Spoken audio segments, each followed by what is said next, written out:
The morning light stretched pale and thin across the coastal range, washing the gravel lanes in a sheen of silver blue. The air still carried the salt bite of the ocean, drifting inland with the chill that came before the day warmed and filled with gunfire. Mara Velez bent to pull a splintered target frame from its stand, the wooden slats rough against her gloves. She worked quickly, practiced in the small, invisible rituals of the job, replace the frame, tape the new silhouette, reset the stand at 500 yards. Efficiency was the only way to stay ahead of the rhythm once the customers arrived. Her hands were steady. They always were. It was the rest of her life that refused to hold still. Every strip of tape smoothed down across the paper target carried the quiet weight of numbers she avoided in her bank account. Tuition notices stacked on her desk at home. A half-folded bill for her mother's medication tucked into the back of her planner. A text from her younger brother about his hands trembling again. Mara carried those things silently, shouldering them the way her mother carried her smile, as if endurance itself could keep the walls from cracking. She tugged the target line taut, stepped back, and let her eyes soften. The black silhouette blurred, a familiar human shape designed for others to puncture with certainty. Mara had been around these outlines for most of her adult life, but it wasn't until her father's voice echoed in her memory that they sharpened into meaning. Asterisk surgical calm, Mara. Don't let fear drive the trigger. Asterisk. He had said it so often it lived in her bones now, surfacing unbidden in the early hours when her world was still and her chest tight with unspoken worry. She walked the length of the berm, boots crunching, a figure meant to be invisible in the grand choreography of the range. That had been her strategy since the day she was hired 8 months ago. Keep her head down, stay quiet, and do the work. Military customers especially preferred their staff unseen, like ghosts tending to the backdrop of their performance. Mara didn't mind.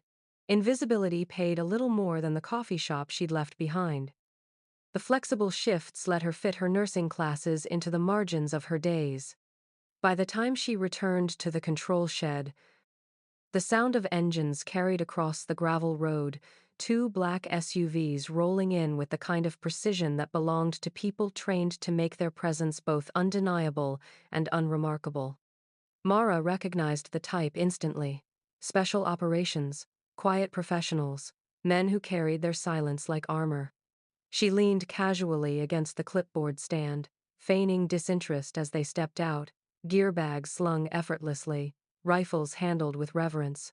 Their leader didn't need to announce himself. The others deferred to him without thought, the way bodies orient toward gravity. Captain Reed, she didn't know his name yet, but she read his authority in the clean economy of his movements.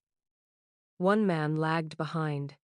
Younger, sharper edges where the others carried smooth restraint. His name surfaced in fragments of their clipped conversation, Torres. He carried himself with the restless swagger of someone determined to prove he belonged.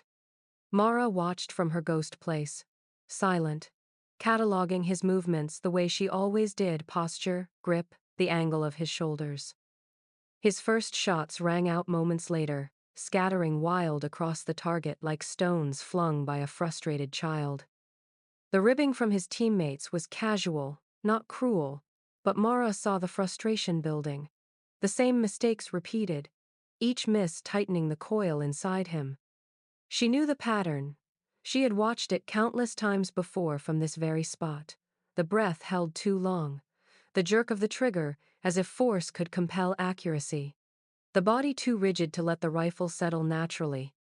Torres finally slammed the rifle down, declaring it faulty, his voice loud enough to cut the morning air. The others laughed, but their leader's patience was thinning. Mara felt the words slip past her own caution before she could reel them back. "The rifle's fine," she said, her voice carrying across the firing line, low but certain. "You're pulling your shots left because you're anticipating the recoil."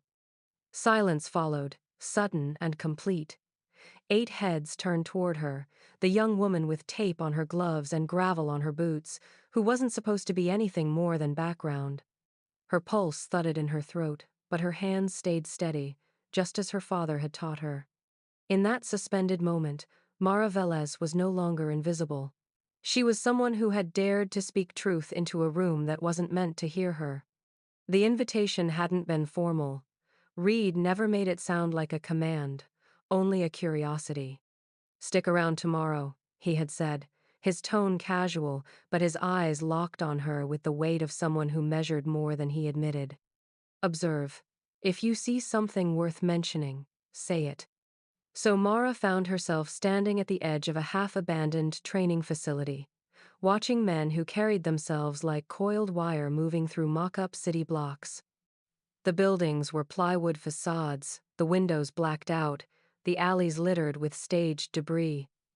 To her, it felt like theater, only the actors moved with lethal precision, every footfall a punctuation mark. Urban entries, room clears, the brutal efficiency of violence rehearsed until it looked like choreography. Mara stood where she always did in the background, clipboard in hand, pretending to be the staff no one noticed. Yet she wasn't invisible anymore. She knew that much.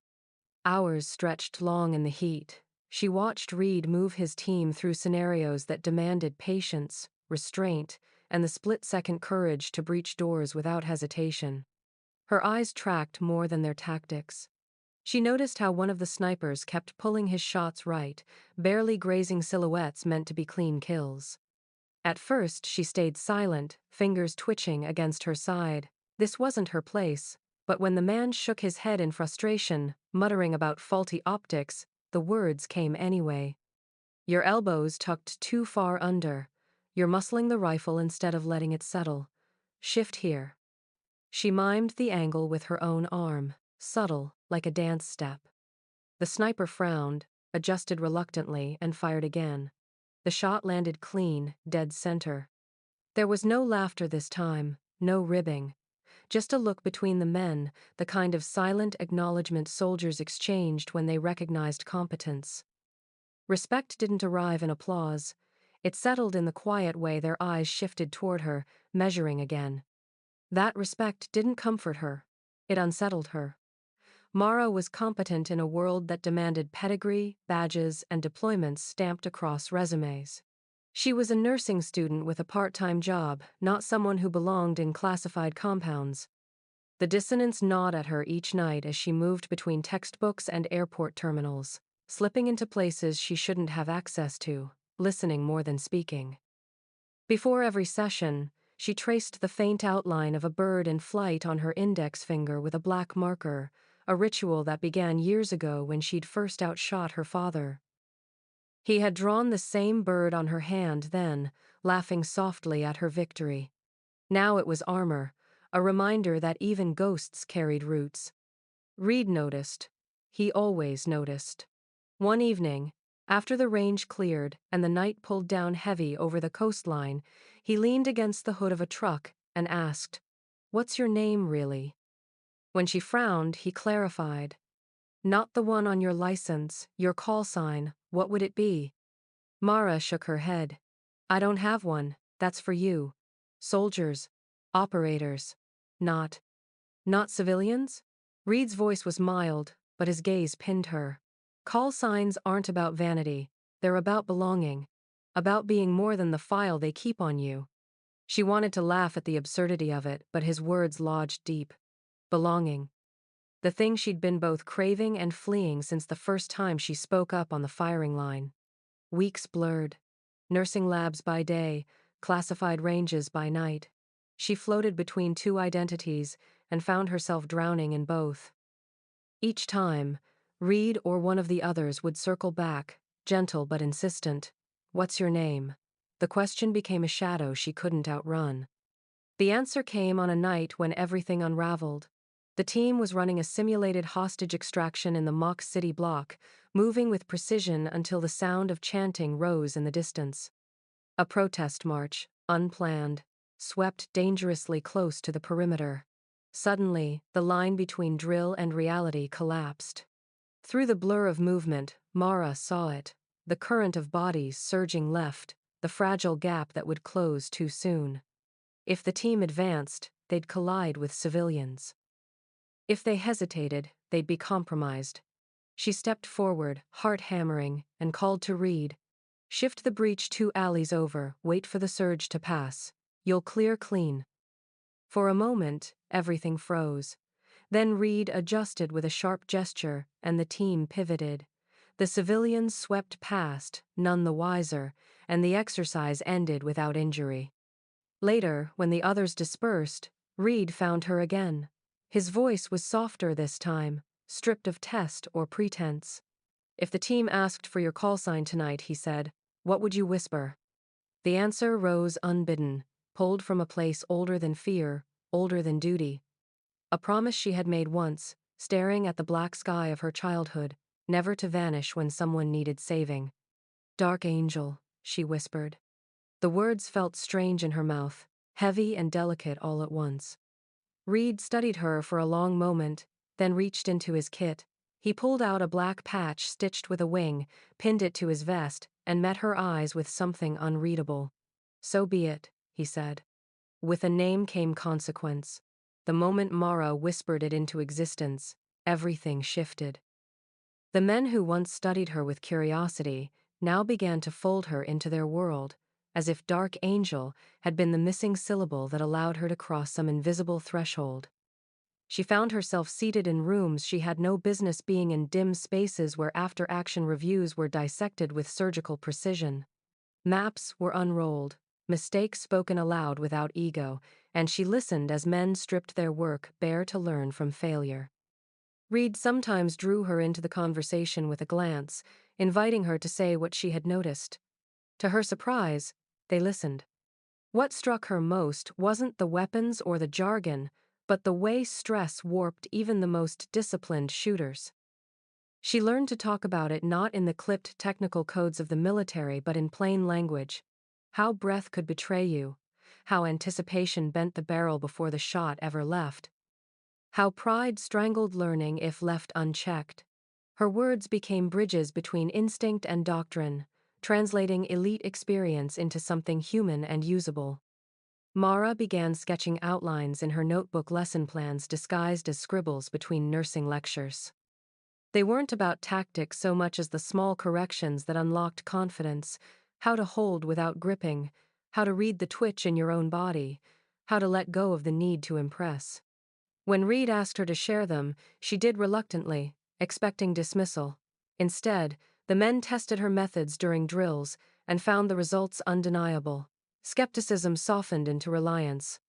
Her nights grew heavy with clandestine briefings, side conversations with satellite instructors, and quiet mentorships she never asked for. But each step in carried its cost. Her nursing practicum collided with deployment windows. Friends noticed her absences and stopped inviting her out. Her bank account, once fragile, began to swell with deposits she never explained. Money eased some burdens, but it built others too, distance in her mother's worried eyes, silence in her brother's questions. The life she thought she was building was slowly being eclipsed by another. Reed revealed more only when trust had settled into routine. One night, after a long session of dry runs, he told her what she had begun to suspect. The team was assembling for a mission not fully sanctioned, not something anyone would ever read about in the news. A high-value extraction in a theater where politics turned allies into liabilities. They needed her not as a shooter, but as a translator of human patterns. Someone who could teach correction in minutes and read civilians the way she read shooters' body language, hesitation, instinct. It was a truth wrapped in secrecy, and it tethered her closer than she realized. The warning came sooner than she expected. A man in a contractor's jacket, his voice smooth and his eyes sharp, pulled her aside after a night range. He asked about clearance, about paperwork she didn't have. She felt exposed, as if the scaffolding of her borrowed authority had been stripped bare.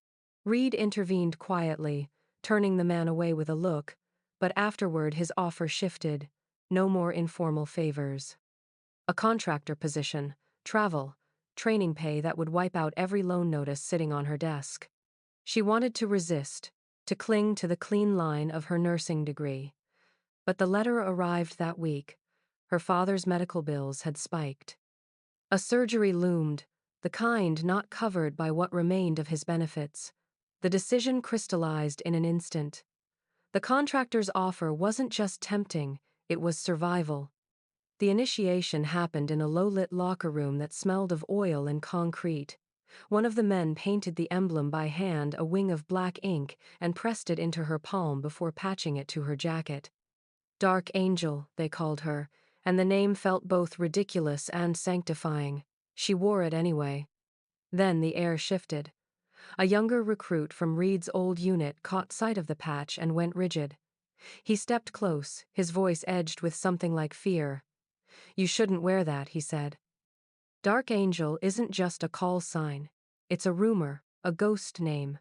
People whisper it in theaters where missions went sideways, where operators vanished without a trace. Mara tried to laugh it off, but the unease stayed coiled in her chest long after his voice faded. She traced the patch with her fingers, the black wing stark against the fabric, wondering what weight she had truly taken on. The moment hung heavy until the sharp crackle of Reed's radio cut through the room. A shortwave beep, urgent and clipped.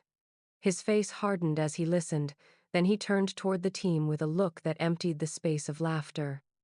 "The window shifted," he said. "We leave at dawn." The plan was drawn in lines so clean they felt surgical. Insert through a service corridor, slip between timed patrols, reach the apartment above the marketplace, and extract one man whose disappearance would matter more than any bullet. No glory, no firefight, only precision. Reed briefed the team in clipped sentences, his voice carrying the weight of practiced repetition. Mara listened, absorbing not just the plan, but the rhythm, the way every man measured his breath to fit into the cadence. Her role was the smallest on paper. Stay with the local marksman, guide him through his panic, and translate the unpredictable flow of civilian movement into cues the operators could trust. She wasn't there to shoot, only to see. For nights leading up to it, the training drilled itself into her bones. The team moved through mock alleys, counting seconds between traffic lights, listening for the distant echo of market bells. Mara practiced alongside them, her breathing a metronome she could lean on when nerves frayed. Dark Angel, the name still felt foreign, but as she repeated it in her head, it hardened into something like armor. It wasn't her anymore. It was the version of herself that belonged here. When the operation began, the city was alive in ways the training never fully captured. The air carried the weight of spices, smoke, and diesel. Foot traffic flowed like a tide, unpredictable but strangely patterned if you knew how to look. Mara stood beside the marksman, a young man with calloused hands and wide, frightened eyes. He clutched his rifle as if it might escape. She leaned close, her words steady. "Breathe. Let the crowd set your rhythm. They'll carry you if you let them." He nodded, shaky but listening. At first, everything unfolded as planned. The team moved in shadow, steps aligning with the market's noise. But then the deviations began. A stray patrol lingered too long at a corner. A civilian truck stalled in the wrong alley, blocking their prearranged exit. And then, sharpest of all, a child screamed, the sound splitting the cadence like glass breaking. The marksman froze, shoulders rigid, his finger trembling against the trigger. Mara acted without hesitation. She pressed a hand against his shoulder, grounding him. "Shift your angle half-step left. Trust the line. Don't fight it." He obeyed, almost reflexively, and the shot that followed cracked clean, silent in its necessity. She turned to Reed, signaling with a sharp tilt of her hand. The stalled truck was a liability, but the traffic lights nearby cycled in 30-second intervals.